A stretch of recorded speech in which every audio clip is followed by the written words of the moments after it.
देखिए, जो फिल्म्स होती है या जो एंटरटेनमेंट कंटेंट हम देखते हैं उनमें गाने कितने इंपॉर्टेंट हैं ये तो हम सबके प्लेलिस्ट में जो हम सुनते रहते हैं उनसे हमें पता ही है। लेकिन बैकग्राउंड स्कोर की भी अपनी एक अहमियत है क्योंकि वो जो नैरेटिव है उसको एक किरदार की तरह आगे लेकर जाता है। एंड ऑफ लेट गाने और बैकग्राउंड स्कोर एक सीरीज है जिसका एक कंटेंट है जिसका बहुत पसंद किया जा रहा है, द केरला स्टोरी 2। और इसका जो म्यूजिक है, बैकग्राउंड स्कोर जो है या जो इसके गाने जो हैं जिन्होंने कंपोज किए हैं, इनफैक्ट गाया भी है एक, वो कंपोजर मल्टी टैलेंटेड सिंगर भी आज हमारे साथ हैं, मनन शाह, जिनसे ऑफ कोर्स हम ढेर सारी बातें करेंगे। बट सबसे पहले Manan, a warm welcome on Punjab Kesari Navodaya times. Thank you so much. Thank you so much for inviting thank me. You तो मैं म्यूजिक लवर्स की तरफ से कहूंगी for always giving us great music. और अभी भी Kerala story 2 is just getting a lot of applause for its work. बिल्कुल बिल्कुल, मैं बहुत ही, इट्स वेरी ओवरवेलमिंग कि फिल्म को भी इतना अप्रिसिएशन मिल रहा है। फिल्म भी इतनी कमाल की सिनेमाज में अभी भी परफॉर्म कर रही है और गानों की अप्रिसिएशन बहुत अच्छी हो रही है। For a social drama like Kerala Story too, getting this kind of an appreciation for songs is also very big, very overwhelming feeling that way. Right. अच्छा, मैं बट ये जानना चाहती हूँ कि कई बार ऐसा होता है जो फिल्म या कोई भी एंटरटेनमेंट कंटेंट जिसका सब्जेक्ट मैटर बहुत फेमस हो जाता है फॉर वट एवर रीजन्स, उसमें और अप्रिशिएट भी किया जाता है, जो काम है, जैसे केरला स्टोरी हमने देखी, फिर 2 उसकी भी लोग बहुत अप्रिशिएट कर रहे हैं, स्टोरी को, नैरेटिव को। बट उस सब के बीच जब गानों को अप्रिशिएट किया जाता है और जब बैकग्राउंड स्कोर मोस्ट इंपॉर्टेंटली को स्कोर किया जाता है, जिसको it's very easy to miss during watching content, कैसा फील होता है as a composer? No wonderful, क्योंकि क्या होता है कि आजकल बैकग्राउंड स्कोर आजकल के सिनेमा के लिए मैं मानता हूं कि सबसे, it's one of the most important elements for any cinematic piece that you are working for, any film. तो बैकग्राउंड स्कोर, जैसे हम कहते हैं कि आज अगर एक फिल्म का एक हीरो, एक मेन लीड है, तो बैकग्राउंड स्कोर सेकंड हीरो है। This is exactly how today cinema functions. Hollywood has been functioning on these lines for many years. अब हमारे सिनेमा में भी जिस तरीके से हम जो जिस टाइप की फिल्में आजकल आज के दौर में आ रही हैं, उसमें बैकग्राउंड स्कोर का इंपॉर्टेंस इवन गानों से ज्यादा हो गया है। तो वो एक एक सही तरीके से उसका, और मैं साफ मानता हूं कि background score, more than the canvas of the film, it is recognised more on the characters. आपके कैरेक्टर्स क्या हैं, तो कैरेक्टर्स के आधार पे आपका बैकग्राउंड स्कोर वर्क करता है। एंड ऑफ कोर्स हमारी फिल्म जगत में, तो हमारी इंडियन सिनेमा में गानों का इंपॉर्टेंस कभी भी गया नहीं है, ना अभी ना कभी जाएगा। तो हमारी फिल्मों में गाने तो बाई प्रोडक्ट है तो वो तो होना ही चाहिए। तो इट्स अ ब्यूटीफुल फीलिंग कि चारों चार हमारे इस फिल्म के गाने, उनको बहुत बहुत ज्यादा अप्रिसिएशन मिला है और लोगों ने कनेक्ट किया। मोरोवर नैरेटिव के साथ हमारे गाने फिल्माए गए हैं। तो बिल्कुल। एक स्क्रिप्ट से नहीं, तो हम कहते हैं कि एक स्क्रिप्ट से हटके एक ऐसा अचानक से फिल्म में गाना आ गया जो ऑडियंस इसको एंटरटेन करने वाला है। तो ये इस फिल्म में वैसा नहीं है। इस फिल्म में स्क्रिप्ट के साथ story story is moving forward when the songs are coming. Yes, and story I think doesn't वो स्टॉप। नैरेटिव से हटा के नहीं लेके जाते हैं, there is not a sudden jerk कि अच्छा अभी हम कहानी में engrossed हैं, सडनली ये गाना कहाँ से आ गया। I think also gone are हाँ द नहीं। डेज जहां पर कहानी से गाने थोड़ा डिविएट करते थे। आज गाने भी राइट। कहानी को आगे ले जाते हैं। Of course background score, as you said, is the second hero. तो ऐसे में I yes. Just want to know, response जब अच्छा मिलता है, सो प्रेप लेवल क्या रहता है? Because this is an intense film, मतलब ये ऐसा तो नहीं है कि it's an entertainment fun film कि जिसमें बड़ा आसान हो गया होगा, अच्छा ये सिचुएशन ऐसा गाना डाल दो और या थोड़ा सा पेपी म्यूजिक डाल दो। कहानी के साथ जो उसकी इंटेंसिटी है, you have to do justice. सबसे पहले मैं बैकग्राउंड स्कोर की बात करूंगी। Right. What was your process? It was rather the most, और this is my debut as a background score हाँ, composer। राइट। गाने तो मैंने किए हैं, तो ये तो मेरी पहली पिक्चर बैकग्राउंड स्कोर की है। और ऐसा लग रहा था जाने पूरा पहाड़ मेरे सामने आ गया। इतनी बड़ी फिल्म और इतनी चैलेंजिंग फिल्म, ये इतनी आसान फिल्म नहीं थी। जो कि हम मेन स्ट्रीम फिल्में, जब हम एक्शन फिल्म होती है या लव स्टोरी होती है, कोई भी दूसरे जॉनर की फिल्म होती है, तो हम generally, there is a straight narrative, एक लीनियर नैरेटिव होता है।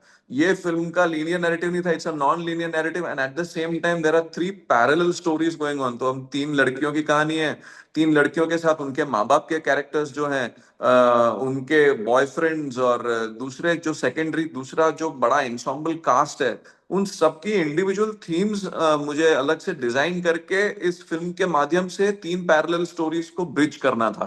तो वो हम्म। ब्रिजिंग करना ही एक सबसे बड़ा टास्क था मेरे लिए। और इसमें क्या कि ये सबसे बड़ी स्ट्रेंथ मेरी इस फिल्म में, या मेरी सबसे बड़ी स्ट्रेंथ काम आई कि मैंने एक रूटेड इंडियन म्यूजिक को ध्यान में रखते हुए उसका बैकग्राउंड स्कोर डिजाइन किया। हमने ऑलमोस्ट 25 से 30 राग यूज किए हैं इस फिल्म में, इस फिल्म के बैकग्राउंड स्कोर में, जो पता भी नहीं चलेगा। जैसे बैकग्राउंड स्कोर जैसे आप फ्लो करते जाएगा तो आपको पता ही नहीं चलेगा कि इतने सारे राग एक साथ, लेकिन ब्रिजिंग का यही कमाल है। दैट्स द हाँ। Beauty of bridging into and transitioning into one melody to other. तो राइट। ये I am not joking, but we have completed the background score of this film in 25 days flat, only in 25 days।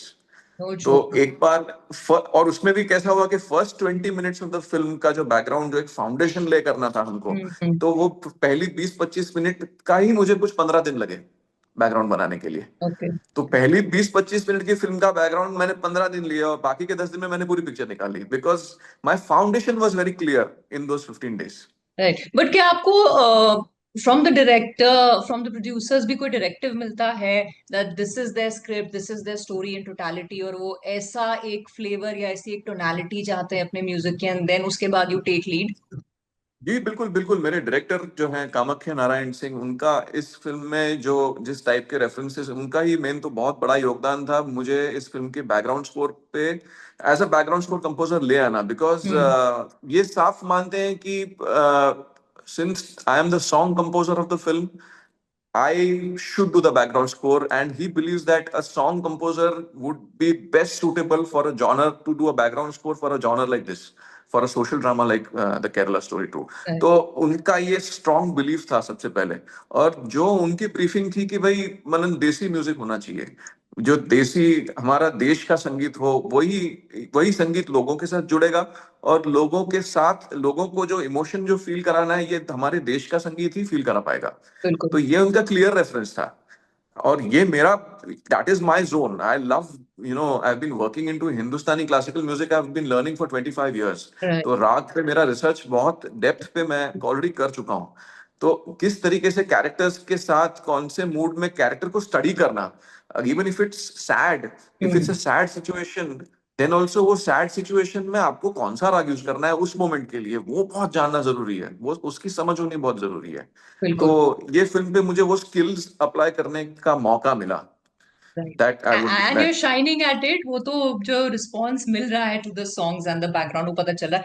But मैंने, I am always curious, मैं जब भी music composer से बात करती हूँ, स्पेशली वो जो बैकग्राउंड म्यूजिक भी क्रिएट करते हैं किसी सीरीज का या किसी भी कंटेंट का, मेरी क्यूरियोसिटी इस बात को लेके होती है कि आप लोगों के दिमाग में क्रिएटिविटी किस हिसाब की चल रही होती है। कि जैसे I will just draw parallel, कि जब हम घर बनाते हैं तो उसमें अलग अलग कमरे होते हैं, किसी का कमरा होता है बेटी का, बेटे का, हस्बैंड वाइफ का, अलग अलग फ्लेवर होता है, but in totality when you see it's a house.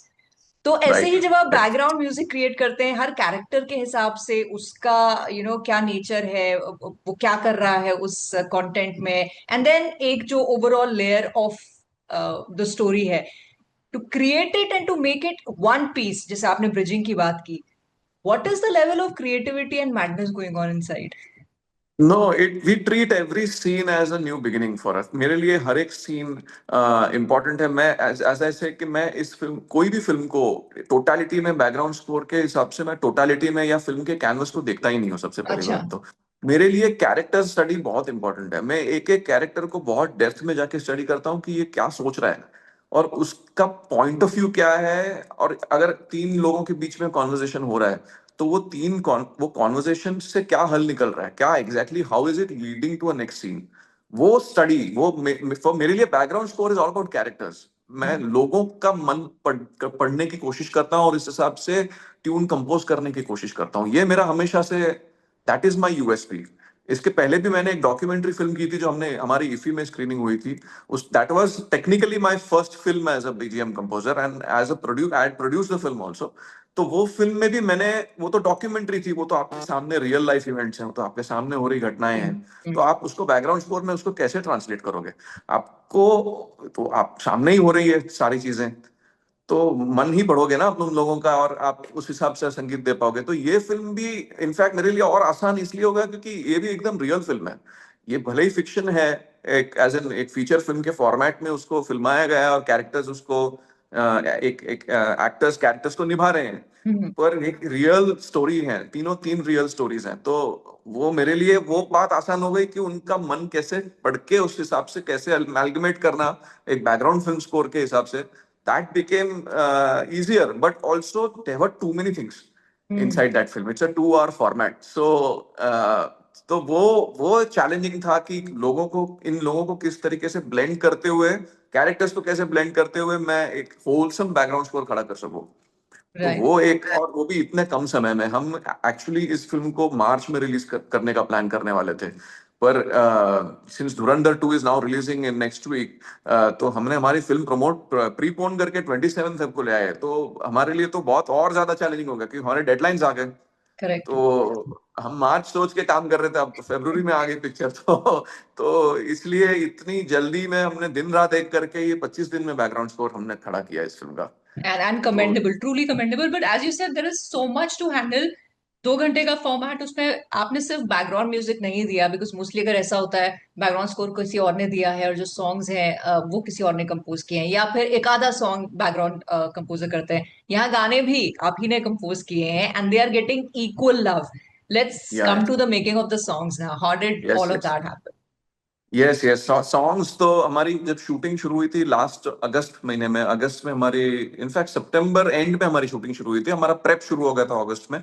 और तब से हम मैंने ऑलरेडी फर्स्ट टाइम जब ये फिल्म की स्क्रिप्ट पढ़ी थी, I was for the first time when I read that script and I came out and I met my producer and my director and I was like कि आपने literally एक, इस film को एक sting operation की तरह आपने लिखी है। It's a sting operation. इतनी रियल और इतनी सामने, इतनी अपफ्रंट और इतनी डायरेक्ट फिल्म आपने बनाई है, विदाउट हेजिटेटिंग और विदाउट इवन बेझिझक होके आपने ये स्क्रिप्ट लिखी है। तो इसकी ऑनेस्टी को तो कोई क्वेश्चन ही नहीं है।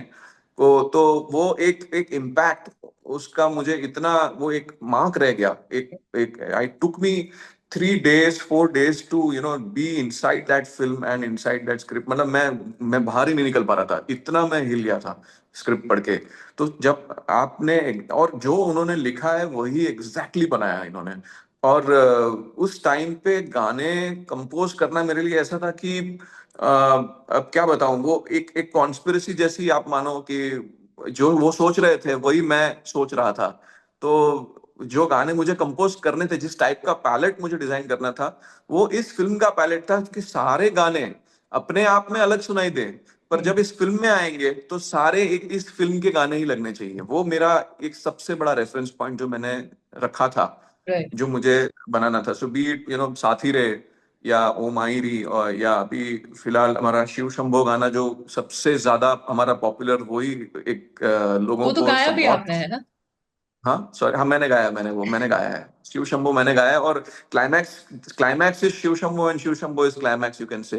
एंड तो वो उसमें जो लोग जो अप्रिसिएशन कर रहे हैं, थिएटर में तालियां बज रही हैं, लोग चिल्ला रहे हैं, क्लैप्स विस्टल्स, तो वो सबसे ज्यादा हमारा रिस्पॉन्स उस गाने का है। और अभी फिलहाल एक गाना हमने रिलीज किया जो फिल्म की शुरुआत में आता है, थारी जोगन, जो राजस्थानी फोक बेस्ड गाना है, और वो सबसे ज्यादा अभी वायरल हो चुका है। That released after the film, and the song is actually growing like wildfire. We are almost on 500 dance covers in 1 week, so which is a phenomenal response। और वो एक humor का एक चाल है उस गाने की। बट सी, आप जैसे राजस्थान की पिक्चर, राजस्थान में एक स्टोरी बेस्ड है, एक मध्य प्रदेश में स्टोरी बेस्ड, और एक केरल में जो एक्चुअल हार्ट ऑफ जो केरला स्टोरी का जो मेन मुद्दा है, राइट। केरला, तो वो केरल की एक स्टोरी है। तो वो तीन स्टोरीज अलग, तीन स्टेट्स की होने के बावजूद उसका म्यूजिक एक सा होना, वो सबसे बड़ा मेरे लिए चैलेंज था।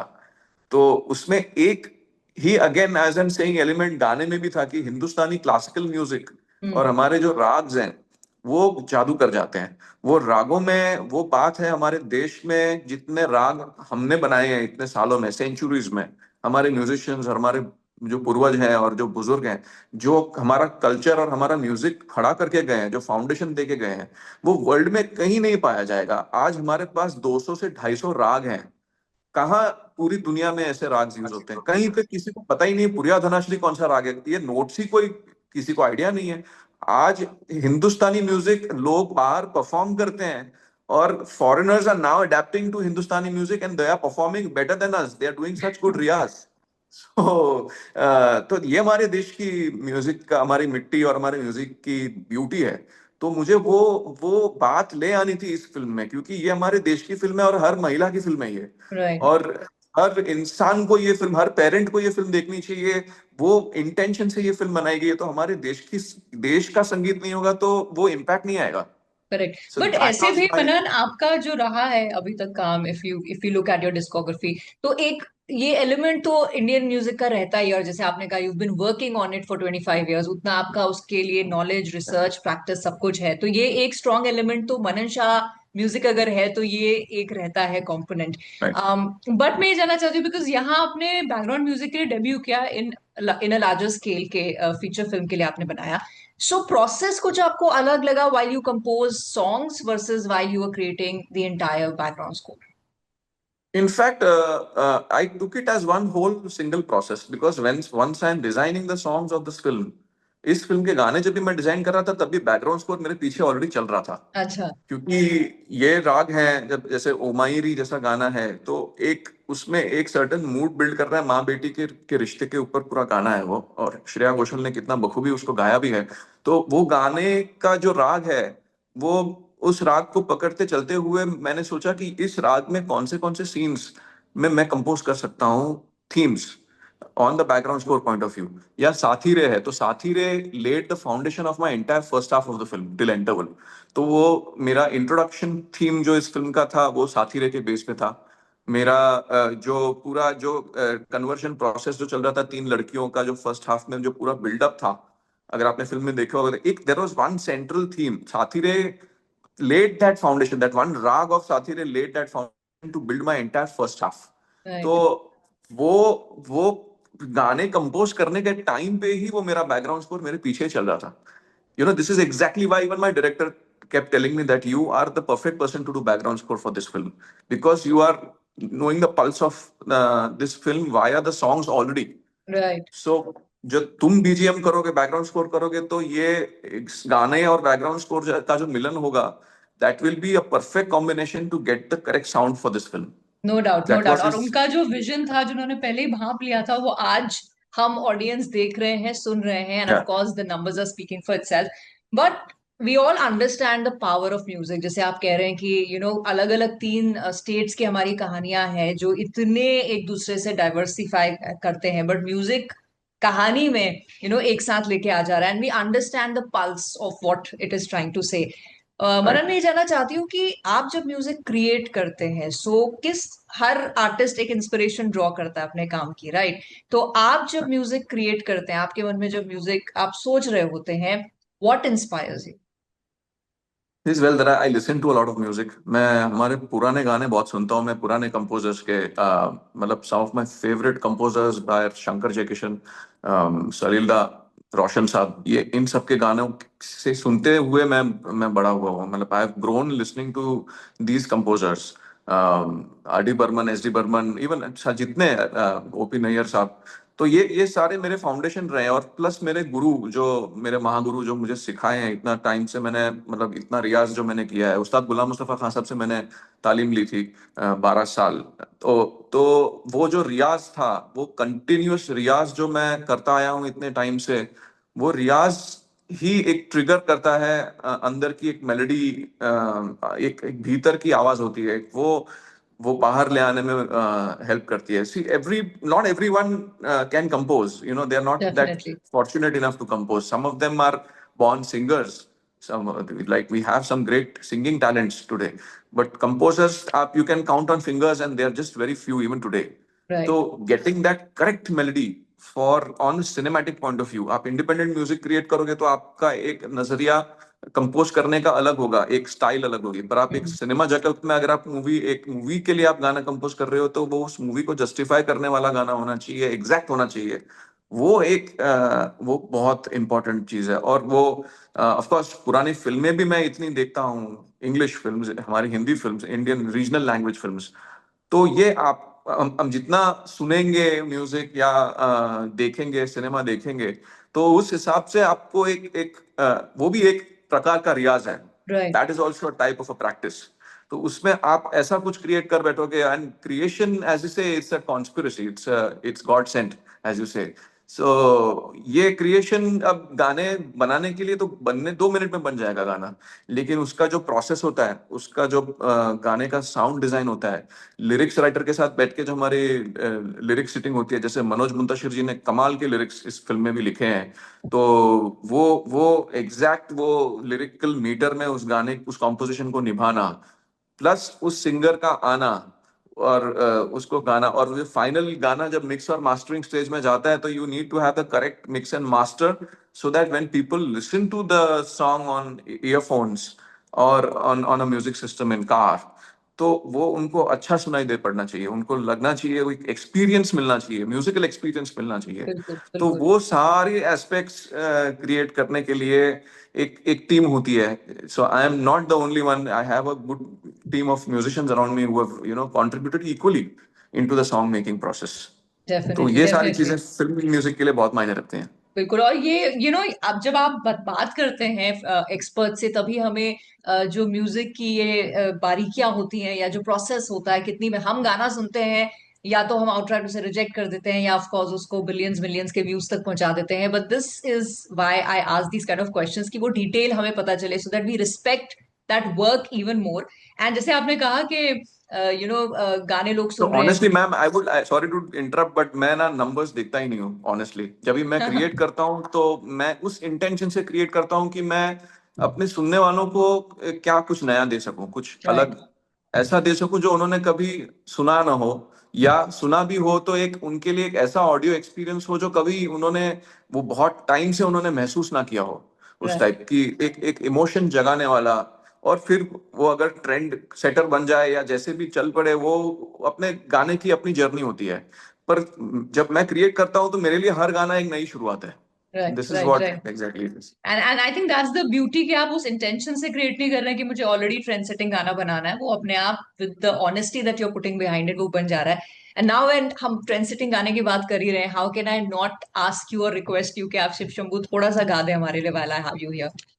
जी बिल्कुल बिल्कुल, शिव शंभो, इट वाज, ये हमने इतनी, this was actually one of the toughest creations I have had in terms of entire producing the entire song. जो पूरा ओके। गाना हमने साउंड क्रिएट किया, नितिन शंकर जी ने उसका रिदम किया था, बहुत कमाल के रिदमिस्ट हैं हमारे इंडस्ट्री के, और उस्ताद अल्लाह रखा खान साहब के खुद स्वयं शागिर्द हैं, और बहुत अच्छे कंपोजर हैं, और ऐसे कई सारे लोग इस गाने पे जुड़े हुए हैं।